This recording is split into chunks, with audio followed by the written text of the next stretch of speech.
Today we are talking about how you can get an internship as an international student. A few quick tips for everybody watching. The first is that it is possible. I meet so many international students at my speaking engagements.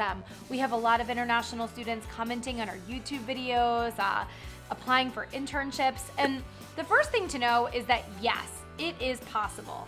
Can it be tricky? Yes, if you've started the international student internship search, you all know that it can be tricky. But again, it is definitely possible. So I think the biggest obstacle that you guys have is actually just the timing and the planning. As most of you know, in order to come to the US and to participate in an internship, you're gonna need a visa. And I'll go into the two types of visas that you'll need to look at in a minute. But did you know that it can take up to 120 days to get that visa approved, sometimes even longer? Additionally, you have to have a passport and it can't be expired, it has to be current. So when you look at how long it can sometimes take to get the passport, right, which is like a month and a half, then you look at the 120 days it takes to get a visa approved, you really need to start thinking about internships very far in advance. So I think if you can nail the timing, and again, give yourself plenty of time, then you'll be good. So let's see, if it's 120 days to get your visa approved, and let's say, just to be safe, it's 60 days to get a passport, a little bit lower, right? That's gonna be 180 days just to get your materials going. So I would say the second you decide that you are going to seriously pursue an internship in the US as an international student, you really need to start that process. So start getting the passport done, and while you're waiting that 60-day period or the 30 days, you can do your internship search. So one of the first things you're gonna do after you kind of have your timeline nailed down is you need to figure out which companies are on your dream list, right? Where do you want to work, and which of those companies accept international students and which do not? Now, if a company doesn't specify whether they take international students, I would apply anyways. But what you really want to look for is companies that welcome international students. And in your search, you're going to find that there are certain companies who just say no off the bat. They're not going to hire international students for whatever reason. It's their policy. Make sure that you speak with not only your career center, but also the international student office at your university, because they can help you when you're trying to go to different countries for internships, and they can also help point you in the right direction. They know which companies frequently hire international students. So again, it can happen. You got to prep and you have to plan. You have to make sure you have your timeline ready. You need to write down your dream companies. Have that with you when you go into the Career Center, just to give your school an idea of the kinds of companies that they should be thinking about for you, and just be ready.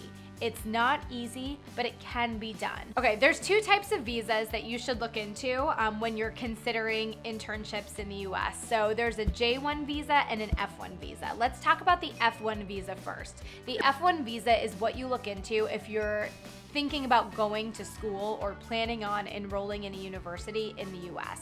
After you're enrolled for 9 months and participate in at least 6 credit hours, you can enroll in an internship experience. The other type of visa is the J1 visa. Now, this visa is going to be for students that are enrolled in a university outside of the United States. So if you're going to school in a different country and you want to come to the US strictly for your internship, the J1 visa is the type of visa that you're going to look into. Now, in the description box below on this video, we're going to have a lot of helpful links where you can look at how to apply for these visas, and we're also going to include links to articles that we have found familiar when we've helped students in the past with this topic. So again, it's important to figure out which visa you need to get, and then just to apply, because those application periods can sometimes take a long time and you never know what obstacle you're going to hit. So make sure that you start planning ahead of time so that you're all good. Again, every country is different. Every country has different policies, so I want to make sure that you take the time to educate yourself and learn what makes sense for you. International students, I want to see you guys interning. You guys can do great things too. Don't feel left out. Now, a common question is what comes first, right? Is it the internship or is it the visa? Now, if you're looking at an F1 visa, that means you're planning on going to school in the US. So get the F1 visa, that's gonna get you to school, and then after 9 months of being in school, you're eligible for that internship. Now, on the flip side, if you're getting the J1 visa, that means you're enrolled in school outside of the US. So you're coming to the US specifically for that work experience. So you will need to get that internship so that on that J1 visa form, you can fill out the specific dates of your internship. And again, keep in mind that timing is a big thing. I know that with the J1 visa, you have to leave the US within 30 days of the completion of your internship. And I believe it's the same on the front end, that you cannot arrive in the US more than 30 days before the beginning of your internship, and then you can't return until 2 years after your internship. So there are all of these time restrictions. So again, do your homework, read our links below, and educate yourself so that you are an expert in the process and you can communicate it in a very seamless way to the people that you're trying to intern and work for. My last piece of advice is, a lot of times employers just don't know what to do with an international student, right? They don't know what to do with you. They haven't worked with one before. They don't know the process. They don't know the paperwork. The best thing that you can do is educate yourself so you know everything, and then explain it to the employer in a way that comes across really seamless. For example, I would love to intern for you. I already have my visa approved. The only thing that I would need you to do is sign 2 pieces of paperwork, and I'm there from this date to this date. Make it feel very seamless for the employer.